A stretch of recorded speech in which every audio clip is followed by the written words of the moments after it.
My name is People. I am a show dog. Hey.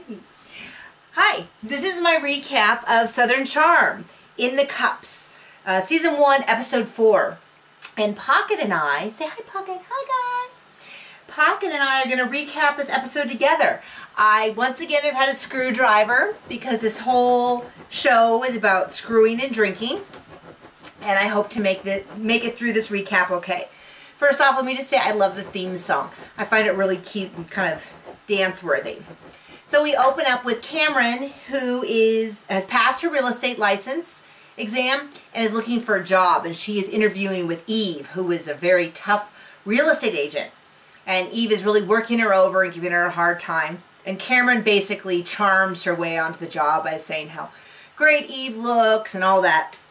Which just, you know, seals the deal for me that if I ever need a personal assistant, I'm going to be hiring Cameron. And she can just hang around and tell me how wonderful I am. Anyway, Cameron has a 3-month trial period. Now, Danni, who had the date with Thomas last time, meets with Shep, who she used to date. And basically, they talk about relationships. So we start off with Danni telling Shep that the reason that the two of them didn't work out is that Shep really wasn't interested in anything serious or settling down or anything. And that if he is into MJ, he's going to probably run into the same problem again. So he needs to figure out what he wants in life. And then we see Thomas having a French lesson and asking for dating advice, which makes perfect sense. Of course you ask your French tutor for dating advice, and I get all my financial advice from our dog groomer. And of course, it's just this bizarre world where that's how things work. So anyway, he asks her for advice, and anyway, I guess she says slow down or take it easy or something. I don't know. It was in French. And I failed French. Well, I didn't fail it, but I wasn't that great. Anyway, we go back to Danni and Shep, and Danni says that she doesn't like Thomas. And essentially, she says it's because of his reputation and his drug conviction. I don't buy it. I just don't. I watched them, you know, on 2 different dates, and she just was not that into him. You know, she was there, she was polite, but all of his flirting fell on deaf ears. She didn't think he was all that cute or charming. I mean, it's really clear to me that while that other stuff may be true, his drug conviction and his reputation, she's just not that into him. And the rest of that is a convenient sort of excuse. That's my opinion. Watch it and tell me if you don't agree. Anyway, she decides that she needs to go tell him this, which is where it goes from being a reality show to being like some scripted nonsense. Because nobody does that. I mean, that's just not how it works. Like, if you have an awkward date, you hide from them for the rest of your life. Like, I have fully, like, fallen to the ground and crab walked out of a room to avoid an awkward encounter. Now, maybe that just says something about me, possibly, but I think that's a little bit more normal than being like, which happens is they go out to lunch and she's like, do you want to discuss when you tried to kiss me? Who does that? I mean, is everybody doing that but me? Because it's never happened to me. Like, you have an awkward something and we just never discuss it again. Anyway, it bums out Thomas. I mean, I think it's understandable. I don't think he was really that into her, but it always hurts to have someone else say that they're not into you before you can decide it. And so he's kind of, I mean, he's kind of sulking and pouting. Thomas, I guess, has a boat. Of course, he's a boat. And Craig comes out to hang out with Thomas's friend. And Craig complains about Shep hooking up with Catherine. And Thomas's friend makes a comment about how Thomas slept with her. And Thomas was like, whoa, you know, kind of off camera. He's like, you know, you really didn't need to share that. But he said basically he's moved on from Catherine, you know. He's heading in a different direction. Because she's like 21 and he's 50. Something like that.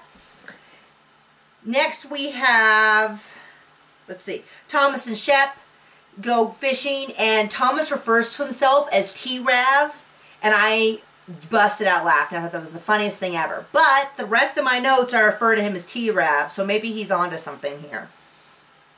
And then Whitney, his personal assistant, whose name is Brandy, but looks just like Scarlett Johansson, Cameron go over to Jenna's huge house. And Brandy just flat out asked Jenna, how do you afford this? And she's like, well, my bank account. And they're like, well, what do you do? Okay. And Cameron, of course, in the interview is like, you don't ask that. And she's 100% right. Like, you don't ask people how they make their money. If someone asked me how I afforded something, I'd be kind of offended and they'd probably get a pretty smart answer from me. You just don't ask that. But at the same time, if someone else asks, I'm going to listen. And Jenna says that she has investments. And I just died. What does that mean? What do investments mean? Like, if she grew up rich, I would assume investments mean a trust fund. You know, daddy passed down stock in the company or 2.5 million or whatever. But she specifically says that she wasn't raised with much. So I'm like dying to know what that means. So I've got to find out. And I really hope we do find out. Anyway, she's having a big party that night, and Craig's not going to come, but everybody else is coming. And we get to see Whitney's mom. It's one of those fake backs where you think the show's back on, so you start playing the show, and then it's only like 10 seconds or probably 30 seconds long, and then it's back to commercials, and you're all caught off guard. It was one of those little segments. Anyway, so Patricia, who is Whitney's mom, and Robert, her chef, are opening up some box with a bag, and he's squealing and she's squealing, and I just love them. So every episode, Bravo, I need a little Patricia and Robert. That could be their own little, vaudeville act. Anyway, now we get down to the real thing, which is Jenna's party, and she's so proud of how eclectic her friends are and all that. And Thomas is drinking, and he's flirting with anything that walks by because his ego is hurt. And Catherine walks in, and he's like, oh, hey, how you doing? And she's like, no. And she's totally pissed. So she's like, kind of playing the card that like, well, you didn't call. We had sex and then you didn't call. Well, they both had sex with each other. That was a mutual decision.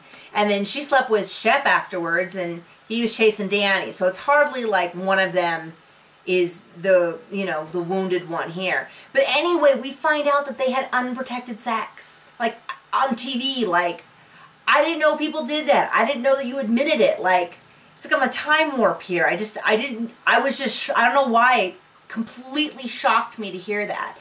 And then they like leave, that's the end of the episode. And I'm like, oh my gosh. So there we are. This show is definitely gearing up pretty quickly. 4 episodes in, and we have, 1 million sexual encounters, 1,000 gallons of liquor, and now unprotected sex. So anyway, there we are. I will see you guys next week.